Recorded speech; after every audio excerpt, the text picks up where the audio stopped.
ኃጢአት ሰርቻለሁ፣ አዎ ወድቄያለሁ፣ ነገ ግን እነሳለሁ። ስለዚህ ጸሎታችሁ እንዳታቋርጡ፣ ቤተክርስቲያን መምጣት እንዳታቋርጡ፣ ወደ እግዚአብሔር መሄድ እንዳታቋርጡ፣ በፍጹም ቃለ እግዚአብሔር ከመስማት እንዳትደክሙ። አይኖ በጣም ይገባኛል። ያንን በጣም እንጠላውን ኃጢአት ማታ አድርጎ ጠዋት ለጸሎት መቆም እጅግ በጣም ከባድ ነው፣ ይገባኛል። ምንም እንዳላረገ ሰው ነጠላ ለብሶ ቤተክርስቲያን መምጣት ከባድ ነው፣ ይገባኛል። መዝሙር መስማት በቃ ቀላል እንዳልሆነ ይገባኛል። ያለን ብቸኛ አማራጭ ግን ክርስቶስ ፊት ልክ እንደ ልጅ ሄዶ አጥፍቻለሁ፣ በቃ ይኸው ተመልሻለሁ። ከደስታ ከራቅን ቆይተናል። ስንስቅም ፌክ ነው፣ ስንደሰትም ፌክ ነው። አሁን ከሰው ጋር የመቀላቀል ፍላጎታችሁ እንዴ? ሁላችንም የሆነ ማድረግ የምንወደው ማድረግ የምንፈልገው ግን ማድረግ ያቃተን ነገር አለ የለም? ጸሎት ማድረግ እንፈልጋለን፣ ንስሐ መግባት፣ እስከ ወደ መቆም፣ ሰላማዊ ሰው፣ ማይጣላ ማይነጫነጭ ደስተኛ ሰው፣ የሚያጠና ብዙ መሆን እንፈልጋቸው ነገሮች አሉ፣ በጣም ብዙ። ግን ማድረግ አልቻለም። ሁሌ እናስባቸዋለን፣ ሁሌ ተኝተን እንመኛቸዋለን። አሁን እኮ እንዲህ ማድረግ የነበረብኝ ፕላን እናደርጋለን፣ እንጽፋለን፣ ግን አልሆናል። በዚህ ቢበቃን ጥሩ ነበር። ግን ደግሞ ማድረግ ሳንፈልግ የምናደርገው ነገር አለ የለም? ይሄ ነው ከባዱ። ሁላችንም የምንታገለው ከዚህ በኋላ አላረገውም፣ ከዚህ በኋላ አላየውም፣ ከዚህ በኋላ አልሰማውም፣ ከዚህ በኋላ እዚህ ቦታ አልሄድም፣ ከዚህ በኋላ ይሄን ነገር አልናገርም ብለን በየቀኑ እየማልን የተገዘትን በቀጣዩ ቀን ደግሞ ራሳችን የምናገኝበት የሆነ የኃጢአት ጉድጓድ አለ። ሁላችንም ያሰቃየን የመረረን ማለት። አንዳንዶቻችን ጭራሽ መታገል ትተን እኔ በቃ የተፈጠርኩት ለዚህ ነው፣ እኔ መቼም ከዚህ ኃጢአት አልወጣም፣ እኔ መቼም የተሻለ ሰው አልሆንም ብለን ተስፋ የቆረጥን ሰዎች አሉ። በተለይ በእግዚአብሔር በተለይ በቤተክርስቲያን ቤት ያንን ኃጢአት ከሰራን በኋላ ራሳችን እናየዋለን። ደግሞ የሚገርማችሁ ስናደርገው ደስ እያለን እኮ የምናደርገው፣ ልክ ሲያልቅ ልባችን መቃጠል ይጀምራል አይደል? ሁሉም ነገር ግልጽ ይላል፣ እንዴት የተረከስን የተዋረድን ሰዎች እንደሆነ። ከዛ መተን እዚህ ጋር ልንሳለም ስል ግንቡን መንካት እንፈራለን። ጉልላቱ ስንት ቤተ መቅደስ መግባት አንፈልግም፣ ነጠላ ማድረግ፣ ከዛ ጸሎት ማድረግ ደግሞ የማይታሰብ ነገር ነው ጭራሽ። አይምሯችን ላይ ደግሞ የድምጽ ድምጽ ይመጣል አይደል? አታፍርም አይላችሁ? ምንም እንዳላረገ ሰው አይንሽን በጨው አጥበሽ እግዚአብሔር ፊት ትንሽ አይከብድም? የሆነ ኤክስተርናል የሆነ ድምጽ እኛ እኮ አይደለም። እና የማይሰቃይ ሰው የለም። ብቻችሁን መስሏችሁ ከሆነ እኛም አለን እንላችሁ። ሁሉም ሰው በዚህ ይታገላል። መቼም የሚያልፍ ያልመሰላችሁ ያለፈላችሁ ቀን የለም። በጣም ዝምተኛ ኩል ልትሆኑ ትችላላችሁ። ይሄን ግን መመለስ አለባችሁ፣ መመስከር ግዴታችሁ ስለሆነ። ሁላችንም ከቤተ ክርስቲያን ለመውጣት እየዳዳን ያለን ሰዎች ነን። ምናልባት ደግሞ ወጥተናል። ግን እግዚአብሔር ይገርማችኋል፣ ጫፍ ላይ ያገኘናል። ምናልባት ይሄ ትምህርት ረፍዱም ከሆነ አግኝቶን አልፈነው ትተነው ይደናል። እኛ ወደ እሱ ወደ ብርሃኑ ባንሄድ እንኳን እሱ ወደ ጨለማው ክፍላችን ይመጣል፣ ሊያጽናናን፣ አታልቅሽ አታልቅስ ሊለን ማለት ይዞ ተሸክሞ የሚሄደው የመጀመሪያው ተስፋ አስቆራጭ ነገር ክፉ ልማድ ሱስ ነው። መቼ እንደገባንበት አናቅም፣ መቼ እንደያዘን አናቅም። የሆነ ቀን እንሞክረው ብለን የገባንበት ነገር አሁን እየታግለን እንኳን መውጣት አቃተ። ደግሞ የሚያስጠላው ነገር ለሰው ማውራት አንችል። በጣም ቤስት ፍሬንዶቻችን ናቸው፣ ጓደኞቻችን ነው ብለን ብዙ ነገር ሼር የምናደርጋቸውን ሰዎች ይሄንን ድክመታችንን አውጥተን መናገር አንችል። ብቻችንን ነው የምንታገለው እዛ ጨለማ ክፍላችን ውስጥ ማንም ሳይሰማ። ስንት ቀን አልቅሰናል ስለዚህ ጉዳይ፣ ስንት ቀን ተማረናል፣ ስንት ተስለናል፣ ስንት ቅዱስ ተስላችኋል። የማይደረግ ነገር ደግሞ ልንገራችሁ፣ ይሄ ነው። ስለ ኃጢአት በፍጹም እንዳትሳሉ። እሺ እሺ በሉ። ስለ ግን ያው ቢጨንቀን ነው አይደል? ወደን አይደል? ይገባኛል ክብደቱ። እንደዚህ ያደረገልን እግዚአብሔር ስንት ነገር መሆን ሲጠበቅብን በማይሆን ኃጢአት ተጠላልፈን፣ ክፉ ልማድ ተጠላልፈን ቤታችን ቁጭ ያለን ብዙዎች፣ እናንተ ብቻ ሳይሆን በጣም ብዙ ወጣቶች። ስለዚህ በዚህ በጣም በሚደጋገም ኃጢአት ምናልባት እኮ ንስሐ ገብተን እናውቃለን፣ ስጋ ወደሙ ተቀብለን እናውቃለን። ግን አንድ ሳምንት ሁለት ሳምንት አንሻገርም፣ ይወቀና ራሳችን እናገኘዋልና አንድ ሰው የሆነ ነገርን በጣም በተደጋጋሚ በሞከረ ቁጥር ነፍሱ እየዛለች እንደማይሳካ እያመነች ነው የምትመጣው። እና ሰይጣን በጣም በተቻለው አቅም እኛን ተስፋ ማቁረጥ ከጀመረ የፈለገ መጀመሪያ የሚያደርገውን ነገር ይሄን ማስያዝ። እና ሁላችንም የምንታገለው ኃጢአት አለ፣ ሁላችንም ለመውጣት የምንጥረው ፕላን የምናደርገው መስከረም ላይ ከዚህ ይሄን አመት ብለን የጀመሩ ገና ወሩ ሳይልቅ የገባንበት ነው። እግዚአብሔር ከዚህ ኃጢአት ያወጣናል አያወጣንም? ያወጣናል። ግን እናምናለን ወይ? እናምናለን ወይ? ለራሳችሁ ያላችሁ አመለካከት ምን አይነት ነው? እውነት በዚህ ኃጢአት የተነሳ እኮ በጣም ብዙዎቻችን ራሳችን ጠልተናል። ለእግዚአብሔር ዲዘርቭ አላደረግም። ፍቅርን ዲዘርቭ እንደማናደርግ ነው የሚሰማን። በጣም ዲፕረስድ እየሆንን ነው። ለነገሮች ያለን ፍላጎት ቀንሷል። ድሮ በጣም ያስደስቱን የነበሩ ነገሮች አሁን ያስደስቱን አይደል? ድሮ በጣም ኤክሳይትድ እንሆንባቸው ነገሮች አሁን ይሉ።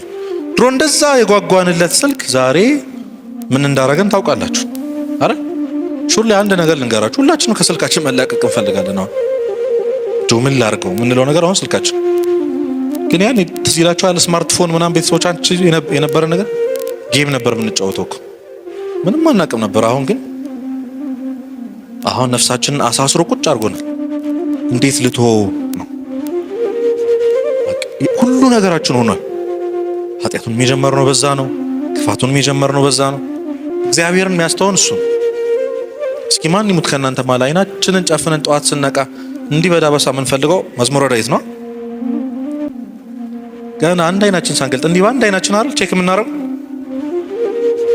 አይለየንም የትም ቦታ። ብዙዎቻችን እኮ በዚህ ኃጢአት የተነሳ የንስሐ አባቶቻችን ያማረር መስሎን ጭራሽ አሁን የሸሸናቸው ሰዎች አይደል መንገድ መቀየር ጀምረናል። አሁን ምን ብዬ ነው የኔ የምነግራችሁ ለሰባተኛ ጊዜ እያለን ሪሌት እንደምታደርጉ በደንብ አውቃለሁ፣ ይገባኛል። ስለዚህ ብቻችሁን አይደላችሁ። ሁሉም ይሄንን ታግሎ ኃጢአት እስከ ህይወት ፍጻሜያችን ድረስ እየታገልን እስከ መጨረሻው እየታገልን መቼ ነው መተው ካላችሁኝ ሞተን ስንቀበር ብቻ ነው ድል የምንነሳው። ኃጢአት ሁሌም ይፈትነናል። በዚህ መሃል ትልቁ ነገር ግን መነሳት ነው። እግዚአብሔር ስለወደቅክ አይደለም የሚከፋው ስላልተነሳህ ነው። ስለዚህ እግዚአብሔር ይወላችሁ ከመነሳታችን እንጂ ከውድቀታችን ጋር ምንም ነገር የለውም። የሆነ ቀን ተነስተን በዛው እንቀራለን። እግዚአብሔር ያንን ቀን ቅርብ ያድርግልን። ስለዚህ በኃጢአታችሁ መቼም ተስፋ እንዳትቆርጡ። እግዚአብሔር መቼም በእኛ ተስፋ ምን ስለማይቆርጥ እሱ ካልቆረጠብን ምን አገባችሁና እስከ መጨረሻው ድረስ እንታገላለን። ምናልባት እግዚአብሔር ሞታችንን ያደረገልን ከእሱ ጋር ታርቀን የቀረን ቀን ሊሆን ይችላል። የሆነ ቀን ረስተነው ማድረግ ትተን ከ5 ዓመት በኋላ እኮ ትዝ ሊለን ይችላል ኃጢአቱ። መቼ ነው የተወኩት ይሄንን ኃጢአት ልትሉ ይችላላችሁ። ይህን ማድረግ ብንችለው ደግሞ ወደ እግዚአብሔር ስንቀርብ ብቻ ነው። እስከ ዛሬ በጣም ብዙ ነገር ሞክረናል። ሀውቱ ምናምን ብለን ራሱ ሰርች አድርገናል ዩቲዩብ ላይ አይደለ? ጄሚናይንም ጠይቀናታል፣ ቻት ጂፒቲንም ብለናል። የሰጠን መፍትሄ ሰርቷል። ብዙ ነገር ሞክረናል አይደል? የአሁኑን እስኪ ከእግዚአብሔር ጋር ሞክሩት። እስቲ አሁን ክርስቶስን ሞክሩ። እስቲ አሁን ስጋና ደሙን ሞክሩ። ያን ማድረግ አለብን። ይሄ መጀመሪያው ነው። ሁለተኛው ደግሞ ራስን መጥላት ነው። ብዙዎቻችን ራሳችን ያለን አመለካከት ልክ አይደለም። ከዚህ ኃጢአት የተነሳ ከሰዎች የተነሳ ከቤተሰቦቻችን የተነሳ በጣም ብዙዎቻችን መስታወት ፊት ቆመን ስለ ራሳችን የምናወራው ነገር ልክ አይደለም። አይ እኔ መሆን ሰው አይደለሁም፣ እንደ ቀልድ እየተወራ ምረባ ሰው አይደለሁም እኔ። አይ እኔ መቼም ሰው አልሆንም አይደል? እንዲያል ምትሉት ራስን መጥላት ምንም ነገር ላይ ፊት እንደማናደርግ ነው የሚሰማን። የትም ቦታ ላይ እንደተጋበዝን አይሰማን። የትም ቦታ ላይ ኮንፊደንት እንደሆንን አይሰማን። ከሁሉም የጠቆረ ነፍስ ያለን እኛ ብቻ ነው ይመስል።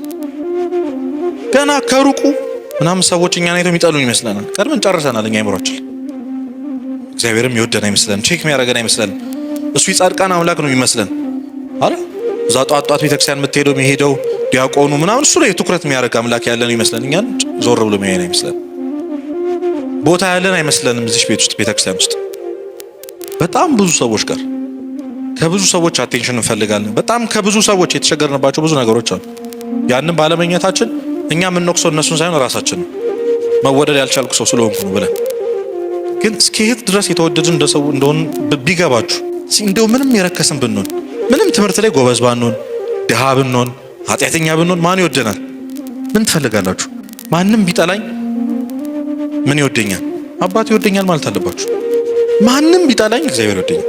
ማንም ባይቀበለኝ አንተ ጸባይ ደስ አይልም፣ አንተ ለፍላፊ ነህ ምናምን ሰዎች ብዙ መስፈርት ያወጣሉ አይደል? አይ ከዚህች ልጅ ጋር መዋል ምናምን ምን አገባ? እግዚአብሔር ይወደኛል። በፍጹም ተሳስታችሁ ራሳችሁ እንዳትጠሉ።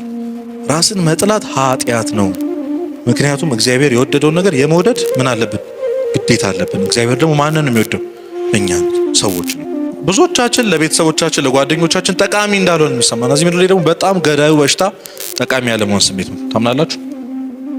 ጠቃሚ ያለመሆን ስሜት ግን እመኑኝ እግዚአብሔር አይሳሳትም። ባንጠቅም አይፈጥረንም ነበር። እስከዚህም አያሳድጋችሁም። ገና በ3 ዓመታችሁ በ2 ዓመታችሁ ይቀደን ነበር። ምንም ማለት ማጣበብ ነው። ቦታ ቫልዩ ስላለን ይኖር ነው። ያለ ነው ማለት። እስካሁን እየጠበቀ ያንተ እግዚአብሔር አይሳሳትም።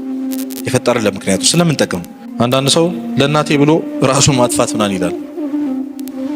ቤተሰቦቼን ለማሳረፍ ብዬ ባልኖር ይላል። የሆነ በሽታ ቢገለኝ ብላችሁ ነው ያስቆጣቁ።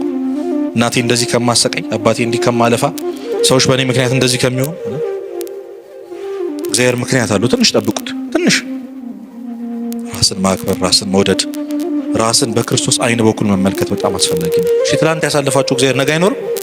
ለምን ነው የምትጨነቁት?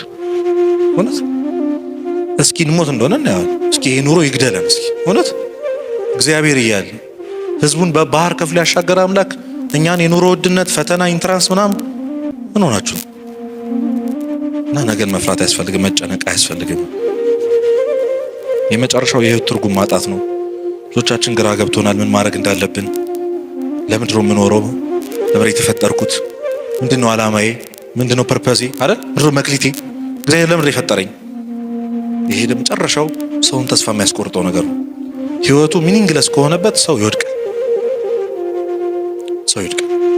ሚኒንግለስ ከሆነበት። ሚኒንግ እንዲኖራችሁ ከፈለጋችሁ እመኑኝ፣ እዚህ ቤተክርስቲያን መጣችሁ ማገልገል ጀምሩ። ሰንበት ቤት ግቡ። እውነቴን ነው የምላችሁ፣ እውነቴን ነው የምላችሁ። እግዚአብሔር ለምን እንደፈጠራችሁ የምታውቁት ቤተክርስቲያን ስትሆኑ ብቻ። ለምን እንደፈጠራችሁ።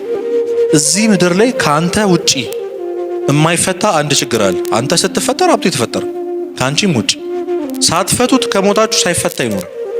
እግዚአብሔር የፈጠረን ለምክንያት ነው። መክሊት ጸጋ ሰጥቶ ጠቃሚ አድርጎ ለብዙ ሰዎች የምንተርፍ ሰዎች አድርጎ ነው የፈጠረን። ያንን ቤተክርስቲያን ውስጥ መታችሁ ፈልጉት፣ እናታችሁ ጋር እሷ ታሳያችኋለች። ንስሐ ግቡ፣ የክርስቶስን ስጋና ደም ቶሎ ቶሎ ተቀበሉ። ያን ጊዜ ህይወት ትጥማችኋለች፣ ለነገ ተጓጓላችሁ። አሁን እኮ ጸጥ ብንል ደስ ይለናል ሁላችን። የሆነ ነገር ቢያበቅ ዝም ብንል፣ እግዚአብሔርን ያዘ ግን ተስፋ አለው ውስጡ ደስ ይላል።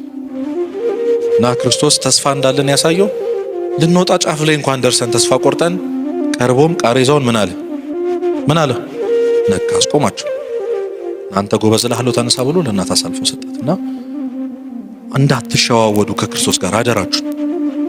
ምናልባት ዛሬ ይሆናል በአራቱም ሰዎች ተሸክመን እየወጣን ጫፍ ላይ ያገኘን ዛሬ እዚህ ጉባኤ ላይ ሊሆን ይችላል።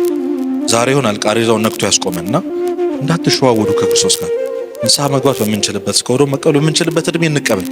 በዚህ በጉዝናችሁ ወራቶች፣ በዚህ ወጣትነታችሁ እግዚአብሔርን ቅረቡት። እግዚአብሔርን በሚገኝበት ጊዜ ፈልጉት ታገኙታላችሁ ተብሏልና። ስለዚህ ቢያንስ እንኳን እውነቴን ነው የምላችሁ፣ እኛ እንኳን ባንሆን አያሳዝናችሁም? ይህ ወጣት፣ ይህ ጄኔሬሽን አያሳዝናችሁም? ይህ ትውልድ አያሳዝናችሁ? ለሰዎች ተስፋ የምንሆን ጨለማ ውስጥ ሱስ ውስጥ ላሉ ወጣቶች እንኳን ደህና ተስፋ ማጽናኛ የምንሆን ሰዎች እንድንሆን ራሳችን ማበርታት አለብን። ከራሳችን አልፈን ሰዎችን ማበርታት አለብን። ለዛ ህይወት እግዚአብሔር ያደርሰን። አግኝቶ ቃሬዛውን ነክቶ ከሞት አስነስቶ ለእናታችን አሳልፎ ይስጠን እግዚአብሔር። ወስብሐት ለእግዚአብሔር። ባለንበት ወቅታዊ ሁኔታ ወይም ደግሞ ያው ሁላችሁም እንደምታውቁት በጣም ብዙ ሰው ተስፋ በመቁረጥ ብዙ ወጣት ራሱን በማጥፋት ከእግዚአብሔር በመራቅ ብዙ ነገር እያሳለፈበት ያለው ትውልድ ላይ ነው ያለው። ወይም ደግሞ አንላኪ ጄኔሬሽን አይደል እየተባለን ያለ ነው። በጣም ላኪ ነን፣ ግን ያው በጣም ብዙ ሰው ደግሞ ለአንላኪ ጄኔሬሽን እያለ እየጠራን ያለው ራሱንም ወጣቱ እንደዛ ብሎ ነው እየጠራ ያለው። ከአንድ መጽሐፍ ቅዱስ ጥቅስ ወይም ታሪክ አንስተን ተስፋ መቁረጥን ቤተክርስቲያን እንዴት እንደምታየው ተምረን እንጨርሳለን። እግዚአብሔር ከኛ ጋር ሆኖ እንዲያስተምረን እንዲመክረን የእሱ መልካም ፍቃድ ይሆንልን።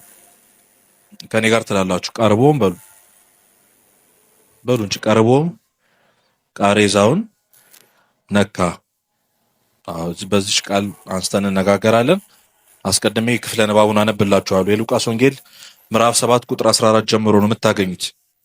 በነገውም ናይን ወደምትባል ወደ አንዲት ከተማ ሄደ። ደቀ መዛሙርቱም ብዙ ሕዝብም ከእርሱ ጋር አብረው ሄዱ። ወደ ከተማይቱም በር በቀረበ ጊዜ እነሆ የሞተ ሰው ተሸክመው አወጡ። እርሱም ለእናቱ አንድ ልጅ ነበረ፣ እርሷም መበለት ነበረች። ብዙም የከተማ ሕዝብ ከእርሱ ጋር አብረው ነበሩ። ጌታም ባያት ጊዜ አዘነላትና አታልቅሺ አላት።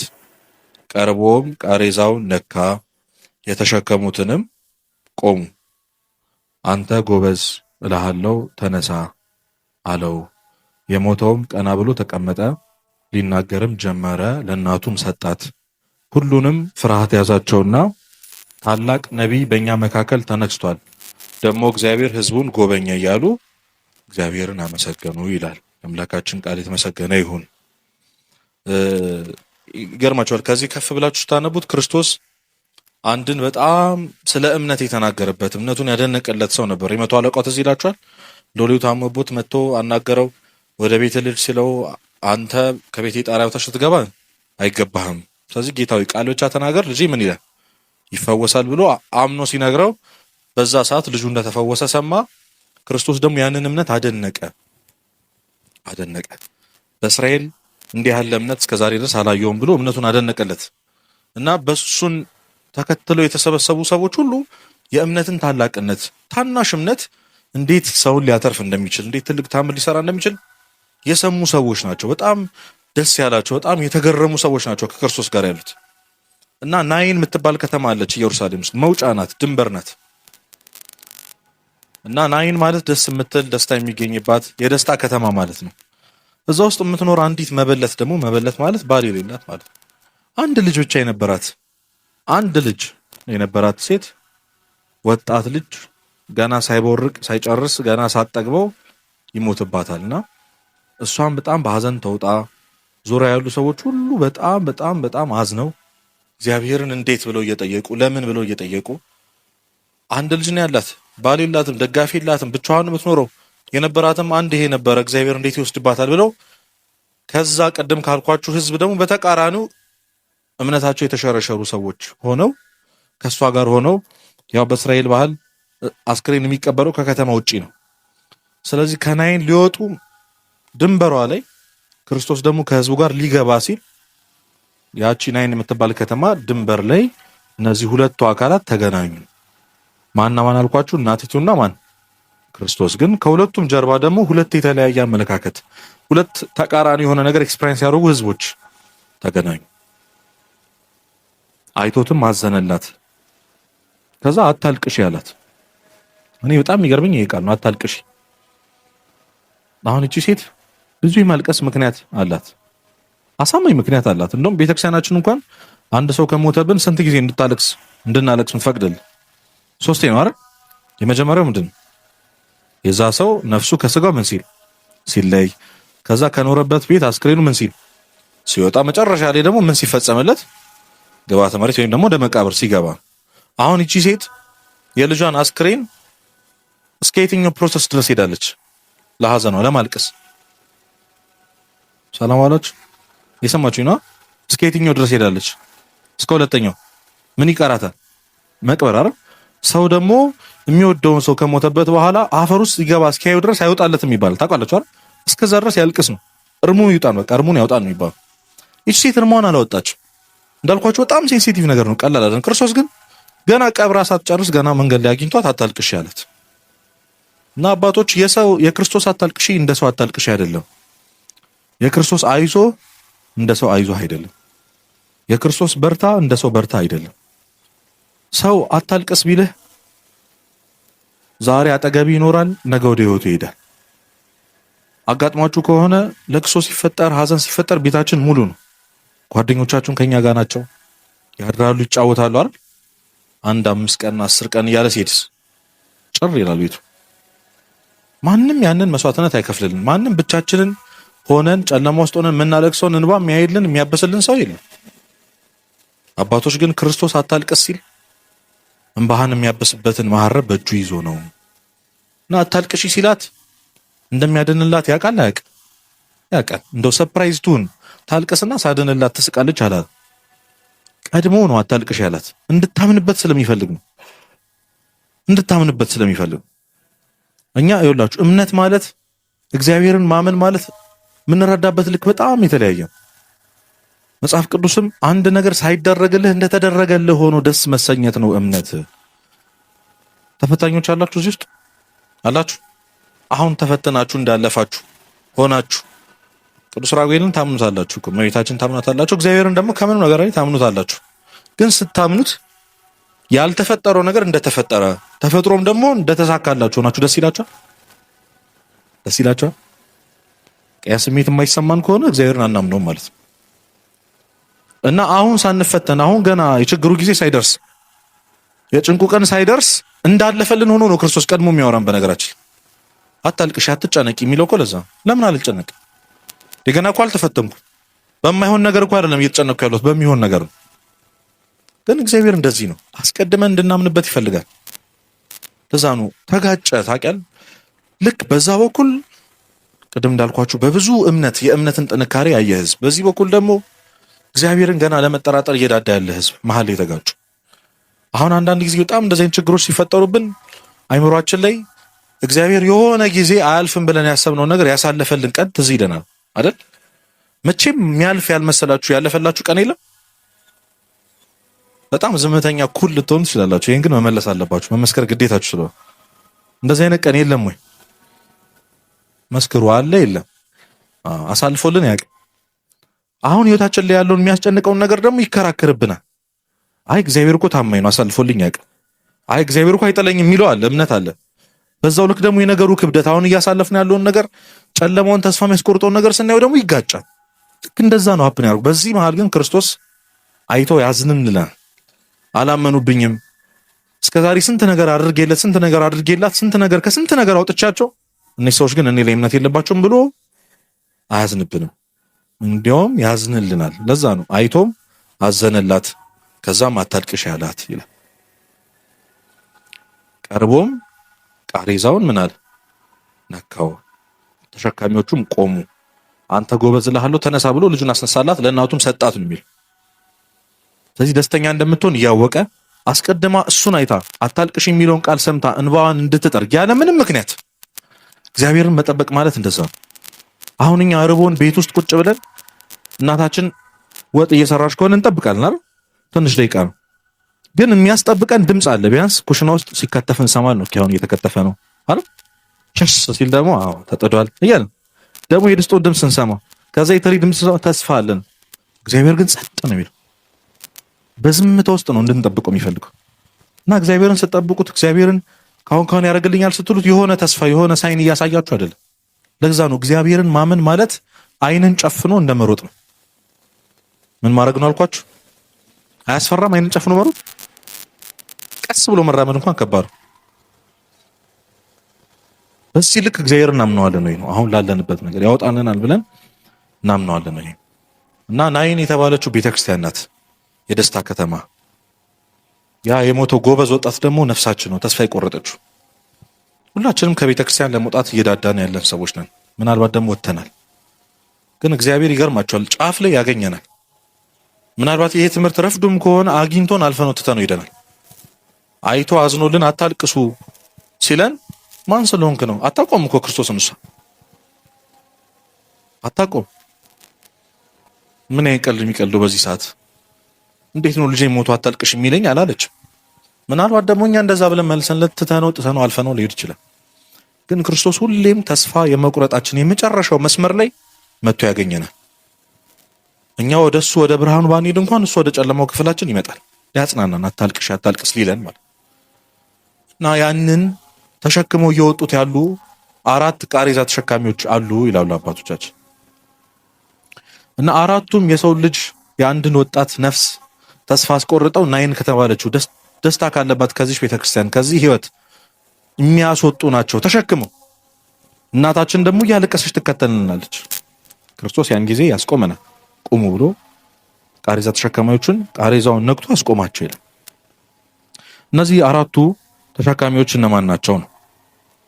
ስለዚህ አራቱን ተስፋ የሚያስቆርጡን ነገሮች እንዴት ማለፍ እንዳለብን አውርተን እንጨርሳለን። በጣም በአጭር ደቂቃ ውስጥ እግዚአብሔር በመካከላችን ተገኝቶ እንዲመክረን እንዲያስተምረን እሱ መልካም ፈቃድ ይሁንልን።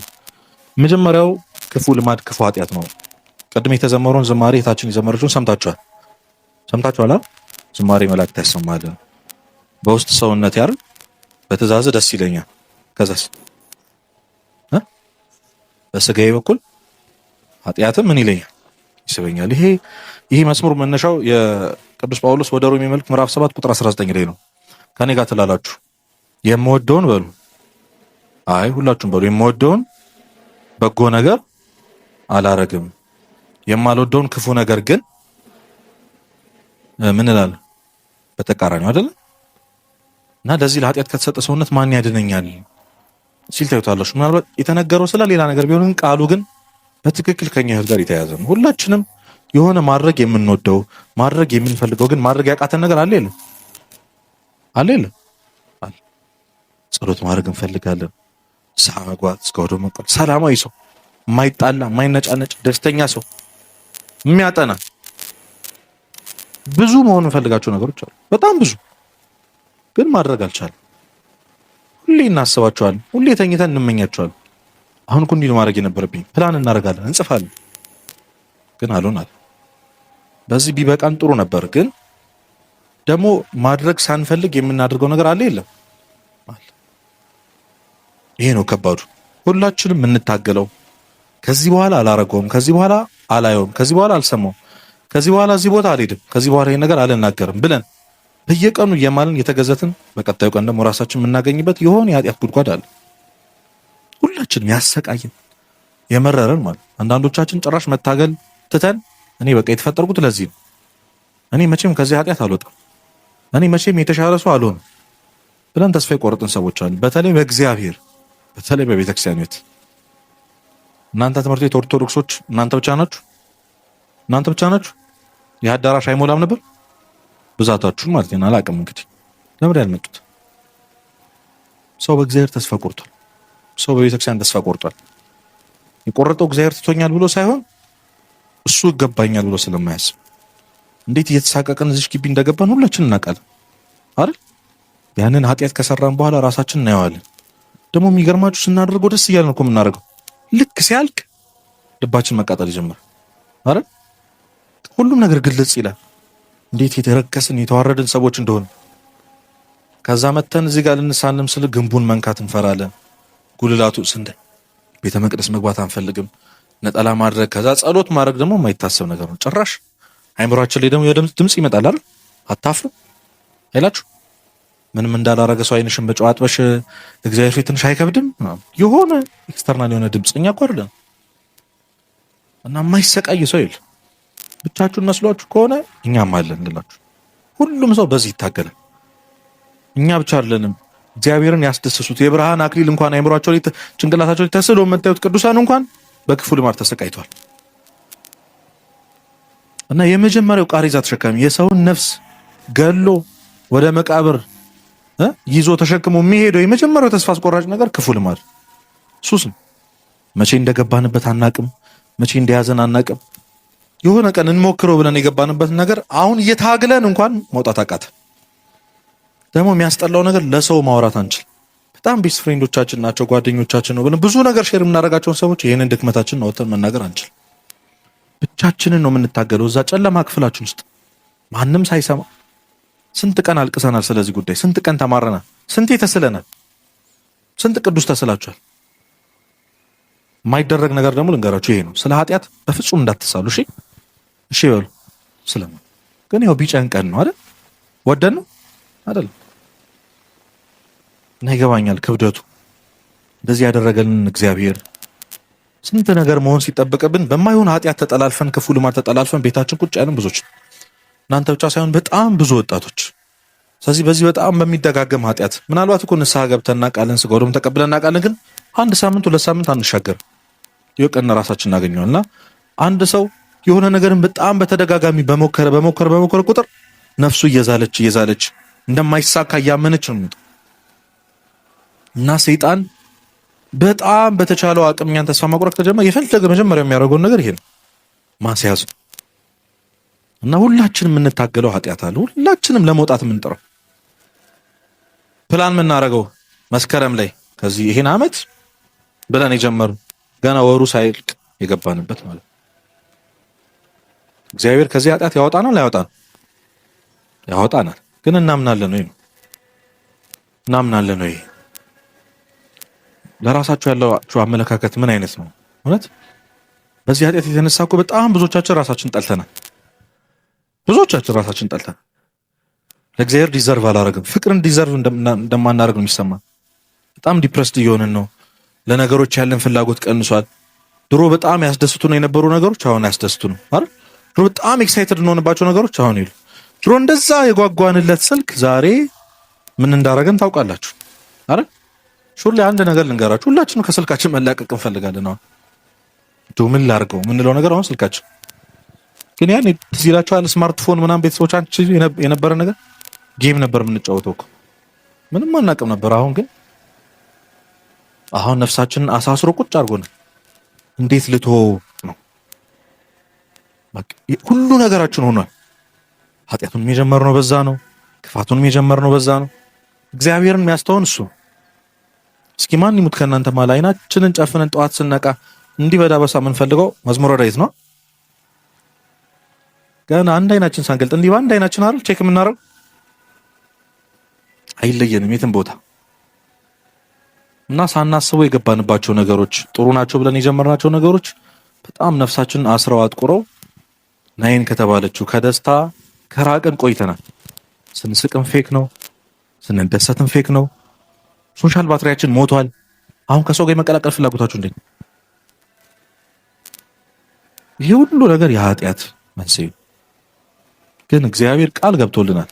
ንስሐ የሚደገሙ ሚስጥር ክርስቶስ ጋር አይደል የሚደገም ሚስጥር የሆነው እኛ በተደጋጋሚ ኃጢአት እንደምንሰራ ስለሚታወቅ ብዙዎቻችን እኮ በዚህ ኃጢአት የተነሳ የንስሐ አባቶቻችን ያማረር መስሎን ጭራሽ አሁን የሸሸናቸው ሰዎች አይደል መንገድ መቀየር ጀምረናል። አሁን ምን ብዬ ነው የኔ የምነግራችሁ ለሰባተኛ ጊዜ እያለ ሪሌት እንደምታደርጉ በደንብ አውቃለሁ፣ ይገባኛል። ስለዚህ ብቻችሁን አይደላችሁ። ሁሉም ይሄንን ታግሎ ኃጢአት እስከ ህይወት ፍጻሜያችን ድረስ እየታገልን እስከ መጨረሻው እየታገልን መቼ ነው መተው ካላችሁኝ ሞተን ስንቀበር ብቻ ነው ድል የምንነሳው። ኃጢአት ሁሌም ይፈትነናል። በዚህ መሃል ትልቁ ነገር ግን መነሳት ነው። ለዛ ነው ቅዱስ ዮሐንስ አፈወርቅ መውደቅ አዳማዊ ነው፣ ከወደቁበት አለመነሳት ግን ዲያብሎሳዊ ነው ይላል። እየሰማችሁ ነው? መውደቅ ምናዊ ነው? አዳማዊ ማለት ሰዋዊ ነው። በቃ ሰው ስለሆንክ ነው። እግዚአብሔር ስለወደቅክ አይደለም የሚከፋው፣ ስላልተነሳ ነው። ስለዚህ እግዚአብሔር ይወላችሁ ከመነሳታችን እንጂ ከውድቀታችን ጋር ምንም ነገር የለው። ብዙ ረጅም ደቂቃ እንዳልወስድ አንድ ታሪክ ነግሬያችሁ በዚህ ላይ ሰምታችሁትም ሊሆን ይችላል፣ ግን አይምሯችሁ ላይ መሳል ያለባችሁ ስለዚህ ህይወታችን ምንድነው ማድረግ ያለብን? አይኖ በጣም ተጨንቀናል፣ በጣም ጥሎናል፣ በጣም አዝነናል። እንዲነሳብን ማንፈልገው ርዕስ ተስፋ ቆርጠን ትተነዋል። ግን አንድ ነገር ልንገራችሁ። አንድ ወጣት እንደዚሁ ተማሮ ይሄድና ጠይቃችኋል አቡነ ሺኖዳን፣ አባቴ እኔ መረረኝ፣ በቃ እነሳለሁ ወድቃለሁ፣ እነሳለሁ ወድቃለሁ፣ እነሳለሁ ወድቃለሁ፣ ስጋው ደግሞ እንቀበላለሁ፣ ንስሐ እገባለሁ፣ ከዛ ድጋሚ ወድቃለሁ። ግን አሁን ደከመኝ እና ልትወው ነው፣ ከዚህ በኋላ መታገሉ ልትወው። ከዛ የመጨረሻ ጊዜ አንድ የሚመክሩኝ ምክር ማድረግ ያለብኝ ነገር ካለ ብቻ ይንገሩኝ፣ እሱን እሞክረዋለሁ፣ ከዛ ተዋዋለሁ አላቸው። እኔ ምንም መክርህ ነገር የለኝም፣ ምንም ሰጥ መፍትሄ የለኝም። ግን ቅድም ስታወራት የነበረችውን አረፍተ ነገር ቀደም ተከተሉ ላስተካክልህ አሉት። እሱ ሲል የነበረው ምንድን ነው? እነሳለሁ ከዛ ምን እላለሁ? ከኔ ጋር ናችሁ? እነሳለሁ ከዛስ ሲቀያየር ምን ይሆናል? ከዛስ እስኪ በወድቅም በሉ፣ ሁላችሁም በሉ፣ በወድቅም ምን እላለሁ? ድገሙት። አሁንም እሺ፣ ይሄ ነው ድል ማድረግ የምንችለው በዚህ ቃል ብቻ። በወድቅም ምን እላለሁ? ኃጢአት ሰርቻለሁ፣ አዎ ወድቄያለሁ፣ ነገ ግን እነሳለሁ። ስለዚህ ጸሎታችሁ እንዳታቋርጡ፣ ቤተክርስቲያን መምጣት እንዳታቋርጡ፣ ወደ እግዚአብሔር መሄድ እንዳታቋርጡ፣ በፍጹም ቃለ እግዚአብሔር ከመስማት እንዳትደክሙ። አይኖ በጣም ይገባኛል። ያንን በጣም እንጠላውን ኃጢአት ማታ አድርጎ ጠዋት ለጸሎት መቆም እጅግ በጣም ከባድ ነው፣ ይገባኛል። ምንም እንዳላረገ ሰው ነጠላ ለብሶ ቤተክርስቲያን መምጣት ከባድ ነው፣ ይገባኛል። መዝሙር መስማት በቃ ቀላል እንዳልሆነ ይገባኛል።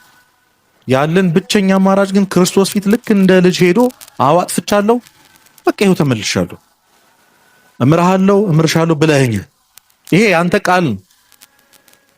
ቃልህን ደግሞ ማትሸር አምላክ ነህ አውቃለሁ። ስለዚህ ማረኝ፣ ይቅር በለኝ እስክመለስ ድረስ ተነስቼ እስክቀር ድረስ እየወደኩ ምን እላለሁ?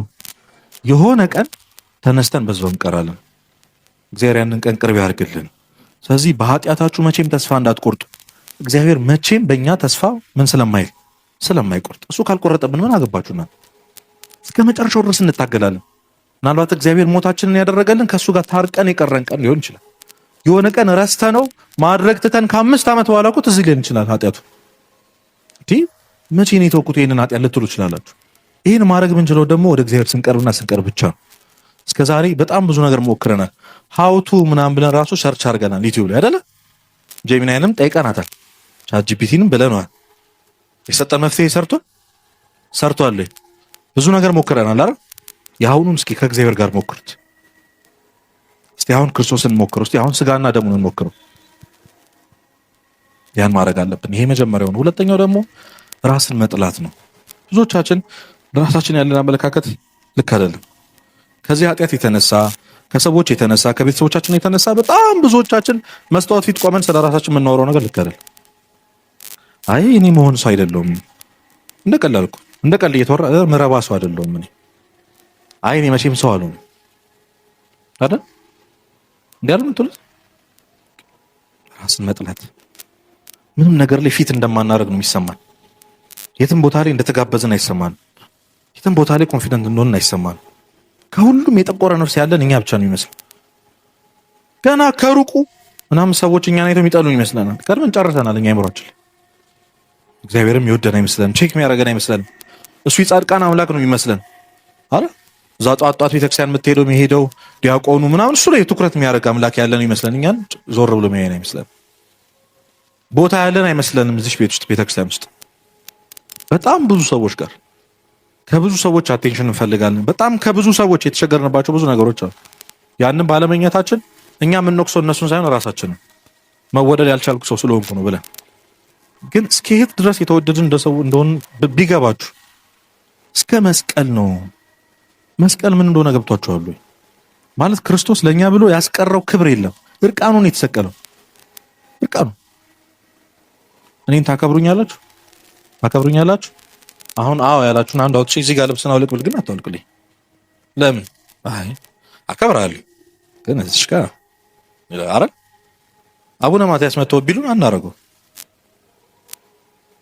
እርቃኑን የተሰቀለው ክርስቶስ ነው ማለት ደርሶ እሺ ተገረፍኩላችሁ፣ ተጠማውላችሁ፣ ብዙ ነገር አደረገልን። መጨረሻ ላይ ግን ልብሱን ሊገፉት ሲል አይ እኔ እኮ አምላክ ነኝ፣ አምላክ እኮ ነኝ እኔ። ቀልዳላችሁ እንዴ? በቃ ይበቃችኋል፣ እስካሁን የከፈልኩላችሁ ይበቃል ብሏል። የሰው ልጅ የመጨረሻ ክብሩ እኮ ልብሱ ነው አይደል? የመጨረሻ ክብሩ ምንም ድሃ ቢሆን ነዳይ ቢሆን እብድ እንኳን ቢሆን ምን ያስቀርልን አንድ ነገር የለም። አንድ በዚህ ልክ የተወደደን ሰዎች በዚህ ልክ የወደደን ሰው እንዲገባን ብሎ ያፈቀረን አምላክ እኛ ራሳችን በመጥላት እናስቀይማል። እግዚአብሔር የወደደውን ነገር የመውደድ ግዴታ አለብን። እግዚአብሔር እዚህ ምድር ላይ ከምንም ነገር በላይ የሚወደው ምን ነው? ሰውን በሉ እስኪ እናንተ ምንድን ናችሁ? ለምን አትወዱትም ታዲያ ራሳችሁ? ይሄ እኮ ራስ ወዳድነት አይደለም። እኔ የእግዚአብሔር ልጅ ነኝ፣ እኔ ንጉስ ልጅ ነኝ ማለት አለ። እንደው ምንም የረከስን ብንሆን፣ ምንም ትምህርት ላይ ጎበዝ ባንሆን፣ ድሃ ብንሆን፣ ኃጢአተኛ ብንሆን ማን ይወደናል? ምን ትፈልጋላችሁ? ዮሴፍ ትዝ አይላችሁ? ቤት ውስጥ ሆኖ 11ዱም ወንድሞች ይጠሉት ነበር። 11ዱም ወንድሞች አስቡት፣ የገዛ ቤታችሁ ላይ እንደምትጠሉ እያወቃችሁ ስትገቡ ስትወጡ፣ እናትና አባቶቻችሁ ወንድሞቻችሁ። ግን ዮሴፍ ካልም ነበር፣ ደስተኛ ነበር። ሄዶ ህልሙን ይነግራቸዋል። የዋ ነው፣ ስንቅ ተሸክሞላቸው ይሄዳል። በወንድሞቹ በጣም ብዙ ነገር አሳልፏል። ለምን እንደዚህ ደስተኛ ነው ታውቃላችሁ? መጽሐፍ ቅዱስ አንድ ቃል ይናገራል። ያዕቆብም ዮሴፍን ከልጆቹ ሁሉ አብልጦ ይወደው ነበር። ከልጆቹ ሁሉ አብልጦ ምን ይለው ነበር? ማንን? ምኑ? አባቱ። አሁን እናንተ በእናንተ ምክንያት እናታችሁ አባታችሁ ደስተኛ ይሁን እንጂ ዓለም ለምን አይገለበጥም? አይደለ? እንደዛ አይደል የምትሉት? እዚህ ምድር ላይ ከእናትና አባቶቻችን በላይ ምን አስበልጦ ነገር አለ? የለም። ከእግዚአብሔር ፍቅር በላይ የሚበልጥ ነገር የለም። እኛ በእግዚአብሔር የተወደድን ሰዎች ነን። ማንም ቢጠላኝ ምን ይወደኛል? አባት ይወደኛል ማለት አለባችሁ። ማንም ቢጠላኝ እግዚአብሔር ይወደኛል። ማንም ባይቀበለኝ አንተ ጸባይ ደስ አይልም፣ አንተ ለፍላፊ ነህ ምናምን ሰዎች ብዙ መስፈርት ያወጣሉ አይደል? አይ ከዚህች ልጅ ጋር መዋል ምናምን አገባ። እግዚአብሔር ይወደኛል። በፍጹም ተሳስታችሁ ራሳችሁ እንዳትጠሉ። ራስን መጥላት ኃጢአት ነው። ምክንያቱም እግዚአብሔር የወደደውን ነገር የመውደድ ምን አለብን? ግዴታ አለብን። እግዚአብሔር ደግሞ ማንን ነው የሚወደው? እኛን ሰዎች ነው። ስለዚህ አንዳንዴ ትትና ይመስለናል። አይ እኔ ምናምን ቅዱስ ዮሐንስ አፈወርቅ ዲያብሎስ ራስህን እንድጠላ የሚያደርግ ትሁት እንድትሆን አይደለም፣ ኃጢአትህን የሚያሳስብህ ትሁት እንድትሆን አይደለም። ራስህን ጠልተህ የሆነ ሳሌ ራስህን እንድታጠፋ ነው። ብዙዎቻችን ለቤተሰቦቻችን ለጓደኞቻችን ጠቃሚ እንዳልሆን የሚሰማን እዚህ ምድር ላይ ደግሞ በጣም ገዳዩ በሽታ ጠቃሚ ያለመሆን ስሜት ነው። ታምናላችሁ? ጠቃሚ ያለመሆን ስሜት ግን እመኑኝ እግዚአብሔር አይሳሳትም። ባንጠቅም አይፈጥረንም ነበር። እስከዚህም አያሳድጋችሁም። ገና በ3 ዓመታችሁ በ2 ዓመታችሁ ይቀደን ነበር። ምንም ማለት ማጣበብ ነው ቦታ ቫልዩ ስላለን ይኖር ነው ያለ ነው ማለት እስካሁን እየጠበቀ ያንተ እግዚአብሔር አይሳሳትም። የፈጠረን ለምክንያቱ ስለምንጠቅም ነው። እና ሀበሻ የሚለው ነገር አለ አይደል? ያው ሞተ ማንንም አትጎዳም ምንድነው የሚባለው? የኖረ ማንንም ካልጠቀም ከሞተ ማንንም አትጎዳም አይደል? አንዳንድ ሰው ለእናቴ ብሎ ራሱን ማጥፋት ምናምን ይላል። ቤተሰቦቼን ለማሳረፍ ብዬ ባልኖር ይላል። የሆነ በሽታ ቢገለኝ ብላችሁ ነው ያሳጣቁ እናቴ እንደዚህ ከማሰቀኝ አባቴ እንዲህ ከማለፋ ሰዎች በእኔ ምክንያት እንደዚህ ከሚሆን እግዚአብሔር ምክንያት አለው። ትንሽ ጠብቁት። ትንሽ ራስን ማክበር፣ ራስን መውደድ፣ ራስን በክርስቶስ አይን በኩል መመልከት በጣም አስፈላጊ ነው። ሶስተኛው ቃሬዛ ተሸካሚ ነገን መፍራት ነው። ሁላችንም እንጨነቃለን። ይህን በአንድ ቃል እንገራችሁ። ክርስቶስ ቃል ገብቶላችኋል። ስለምትበሉት ስለምትጠጡት ነገር ምን አትበሉ፣ አትጨነቁ። የሚያኖር ማን ነው? እግዚአብሔር። እግዚአብሔርን ማመን ተለማመዱ። ነገ አልተፈጠረችም፣ ግን ቃል አልተገባልን። ነገ ትኑር አትኑር አናውቅም። መጨነቅ አያስፈልግም። ነገን አትፍሩት። አይ ነው በቃ ይገባኛል እኮ አሁን ኤአይ ምናምን ከዛ ኑሮ እየከበደ ነው፣ እዚህ ጋር ዘረኝነት ምናምን። አንድ ታሪክ ልንገራችሁ ለዚህ ቶሎ እንድጨርስላችሁ። እንጦንስ በወጣትነቱ ነው ገዳም የገባው። ገዳም ሳይሆን ብቻውን ዋሻ ውስጥ ማለት የመጀመሪያው መናኝ እሱ ስለሆነ እና ወጣት ነው፣ ብርቱ ነው፣ ምንም ነገር ማድረግ ይችላል። እና ሰይጣን ተገለጠና እንጦንስ ወይ አሁን ጉልበት አለ፣ አሁን ብርታት አለ፣ አሁን አይነህ ገና አልበዘዘም፣ ጉልበትህም አላረጀ፣ ወጣት ነህ፣ ችግር የለውም። ነገ ግን ታረጃለህ፣ ነገ ትደክማለህ። እንዳሁኑ የሚመግብህ የሚያበረታ ጉልበት አይኖርህም። እንደዚሁ ብቻህን ሆነህ ትሞታለህ አለው። እንጦንስ ምን እንዳለ ታውቃላችሁ? ዛሬ ያለው እግዚአብሔር እኮ ነገም አለ አለው። የለም እሺ፣ ትላንት ያሳለፋችሁ እግዚአብሔር ነገ አይኖርም? ለምን ነው የምትጨነቁት?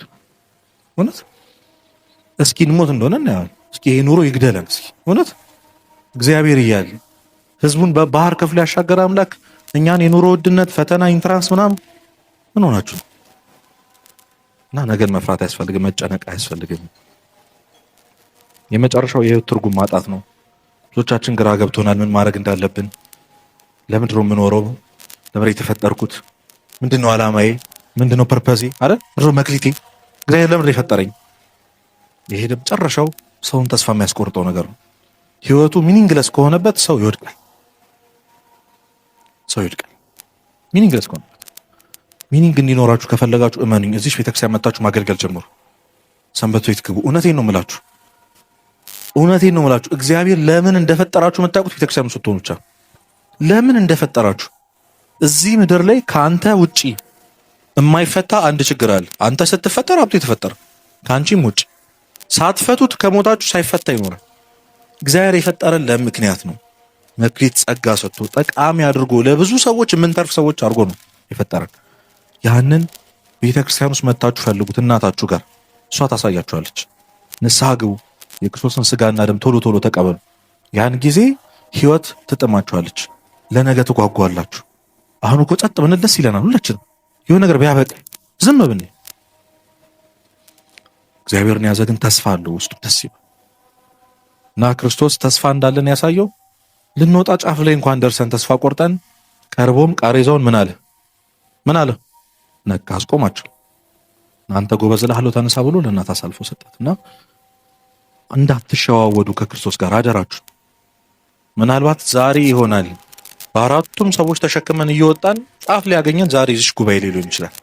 ዛሬ ይሆናል ቃሬዛውን ነክቶ ያስቆመንና እንዳትሸዋወዱ ከክርስቶስ ጋር ንስሐ መግባት በምንችልበት እስከ ወዲያው መቀበል በምንችልበት እድሜ እንቀበል። በዚህ በጉዝናችሁ ወራቶች በዚህ ወጣትነታችሁ እግዚአብሔርን ቀረቡት። እግዚአብሔርን በሚገኝበት ጊዜ ፈልጉት ታገኙታላችሁ ተብሏልና። ስለዚህ ቢያንስ እንኳን እውነቴን ነው የምላችሁ እኛ እንኳን ባንሆን አያሳዝናችሁም? ይሄ ወጣት ይሄ ጄኔሬሽን አያሳዝናችሁም? ይሄ ትውልድ አያሳዝናችሁ? ለሰዎች ተስፋ የምንሆን ጨለማ ውስጥ ሱስ ውስጥ ላሉ ወጣቶች እንኳን ደህና ተስፋ ማጽናኛ የምንሆን ሰዎች እንድንሆን ራሳችን ማበርታት አለብን። ከራሳችን አልፈን ሰዎችን ማበርታት አለብን። ለዛ ህይወት እግዚአብሔር ያደርሰን። አግኝቶ ቃሬዛውን ነክቶ ከሞት አስነስቶ ለእናታችን አሳልፎ ይስጠን እግዚአብሔር። ወስብሐት ለእግዚአብሔር።